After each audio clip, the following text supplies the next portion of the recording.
May 27, 2015, Zurich, Switzerland, 5:30 in the morning. At the Boer au Lac, one of the most expensive hotels in Europe, 7 men are still asleep in their rooms. They are not ordinary men. They are executives of FIFA, the organization that controls the most popular sport on the planet. Between them, they have attended World Cup finals, shaken the hands of presidents, flown on private jets to every corner of the globe. And this morning, Swiss police are coming for them. Officers moved floor by floor through the hotel, knocking on doors, showing badges, placing men in handcuffs, men in suits who thought they were untouchable. By the time the sun rose over Lake Zurich, the story was everywhere. The United States Department of Justice had just unsealed a 47-count criminal indictment, charging FIFA officials with racketeering, wire fraud, and money laundering. Total bribes, more than $150 million. Time span, over 20 years. 2 generations of officials.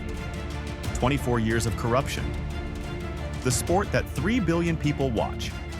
Where did all the money go? The answer involves shell companies, briefcases of cash passed in Paris hotel rooms, a supermarket chain in Trinidad used to launder millions, and one man living in a Trump Tower penthouse who rented a second apartment in the same building, just for his cats. This is the story of how the most powerful organization in football became a criminal enterprise, and how one unlikely informant brought the whole thing down. To understand this scandal, you first need to understand what FIFA actually controls. FIFA is, technically, a non-profit organization. No shareholders, no stock price. It does not answer to any government, any court, or any regulator with real teeth. But what it does have is something worth more than most companies on Earth. It controls football. Every 4 years, the FIFA World Cup generates billions in television rights, corporate sponsorships, and licensing deals.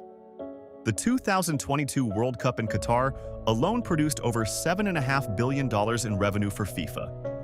But here is what makes FIFA unlike any business on the planet. All of that money flows through an organization run by a committee of just 24 people, 24 votes. That is all it takes to decide who hosts the World Cup, which nation receives the billions in infrastructure investment, tourism, and global attention that come with it. And a vote like that does not come cheap. The corruption did not start in 2015.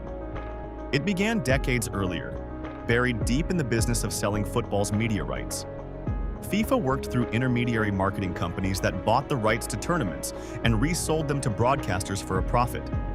Enormous business. And an enormous temptation for the officials who controlled who got those contracts. By the late 1980s, FIFA executives were demanding secret payments, kickbacks, in exchange for awarding these deals to the right companies. By 2001, FIFA's biggest marketing partner, the ISL Group, collapsed with hundreds of millions in debt. Hidden inside those debts, tens of millions in bribe payments quietly flowing to FIFA officials for years. Swiss courts identified the individuals, and then, quietly, let them walk. That was the first warning sign. FIFA ignored it completely. Every great financial crime has its cast of characters. This one had several. Sepp Blatter, FIFA president for 17 years. Blatter ran FIFA from 1998 to 2015, celebrated by heads of state, hosted at palaces, awarded honorary degrees. Never directly indicted in the 2015 sweep. But he presided over what the Department of Justice called a criminal enterprise for nearly 2 decades. On May 29th, 2 days after the arrests, he was re-elected FIFA president by a 2/3 majority. 4 days later, he resigned. Chuck Blazer, CONCACAF General Secretary, Mr. 10%. Blazer was the most powerful football official in North America for 20 years. He negotiated billion-dollar deals. He was celebrated as the man who built the sport in the United States. He also ran up $29 million in personal expenses billed to CONCACAF and lived in a Trump Tower penthouse on the 49th floor, costing $18,000 a month. And next door, a second apartment in the same building, $6,000 a month, rented entirely for his cats. Blatter paid no income taxes for over a decade on millions in corrupt earnings. He became, in the end, not just the most corrupt official in American football history, but the man who brought the entire system down. Jack Warner, CONCACAF president, Caribbean kingmaker. Warner controlled the votes of North and Central America and the Caribbean. He allegedly sold them to the highest bidder and laundered the proceeds through a supermarket chain he owned in Trinidad and Tobago. When indicted in 2015, he fled extradition. He has never stood trial. Michel Platini, UEFA president, three-time Ballon d'Or winner. In 2011, Blatter authorized 2 million Swiss francs from FIFA funds directly into Platini's personal account. Official explanation: a delayed consultancy payment from a decade earlier. Swiss prosecutors called it fraud. Platini's career and his dream of becoming FIFA president was over. The corruption ran on two parallel tracks. Track 1: media rights kickbacks. Marketing companies paid FIFA officials millions in secret to win the contracts to broadcast World Cup and Confederation tournaments across Latin America and beyond. The money moved through shell companies registered in offshore jurisdictions, and then through U.S. bank accounts. And that last detail is the one that changed everything. American wire fraud law applies to any transaction that touches the U.S. financial system. It did not matter where the officials lived, which passport they held, or which country they operated from. Once the money moved through New York, the Department of Justice had jurisdiction over the entire scheme. And that is exactly what they used. Track 2: hosting votes. And the clearest example is the 2010 World Cup. South Africa needed votes from Warner and Blatter. The agreed price? $10 million. But South Africa could not pay directly, so instead, they routed the bribe through FIFA itself. The South African government asked FIFA to withhold a legitimate $10 million development payment, money owed to South Africa as the host nation, and redirect it to Warner's Caribbean Confederation, disguised as a football development project. FIFA complied. The money moved through FIFA's own accounts in Switzerland, wired to Warner in 3 payments in 2008. He laundered it through his supermarket chain in Trinidad and sent $1 million across to Blatter. One earlier payment arrived even more directly, a briefcase full of cash, handed over in a Paris hotel room. This was not a one-off. This was not an aberration. This was the system working exactly as designed. By 2010, the FBI needed someone on the inside of FIFA. They found Chuck Blatter. The IRS had noticed he had not paid income taxes for over a decade on millions of dollars in earnings. Agents gave him a simple choice: cooperate or face prosecution. Blatter cooperated.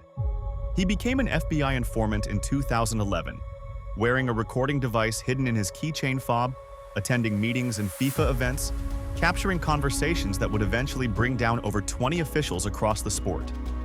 In November 2013, in a Brooklyn courtroom, Blatter pleaded guilty to 10 criminal counts: racketeering, wire fraud, money laundering, and tax evasion. The plea was sealed, the investigation expanded, and on May 27, 2015, the world finally found out. More than 40 individuals and entities were ultimately charged. Fines and forfeiture orders ran into hundreds of millions of dollars. Blatter and Platini were banned from football. Jack Warner has never stood trial. Chuck Blatter died in 2017, aged 72, in a New Jersey hospital, never having spent a single day in prison. And when Blatter and Platini finally went to trial in Switzerland in 2022, both were acquitted. Nobody at the very top of this scandal ever went to prison. FIFA elected Gianni Infantino as its new president, promising reform and transparency. He then relocated to Saudi Arabia, reportedly drew an undisclosed salary from FIFA funds, and now faces his own ongoing ethics investigation. So where did the money go? Into Trump Tower apartments, into Caribbean supermarkets, into the personal accounts of men who treated the world's most beloved sport as their private business. But the bigger answer, the one that should bother every football fan, is this. The money came from football itself, from the broadcast deals and sponsorships that clubs, fans, and smaller federations depend on. Billions of dollars that were meant to grow the game and develop the sport in every corner of the world. Stolen, over 2 decades, by the very men who were supposed to protect it. FIFA today controls more money than ever. The 2026 World Cup is projected to generate over $11 billion. Has anything actually changed? That is our next video. Subscribe so you do not miss it.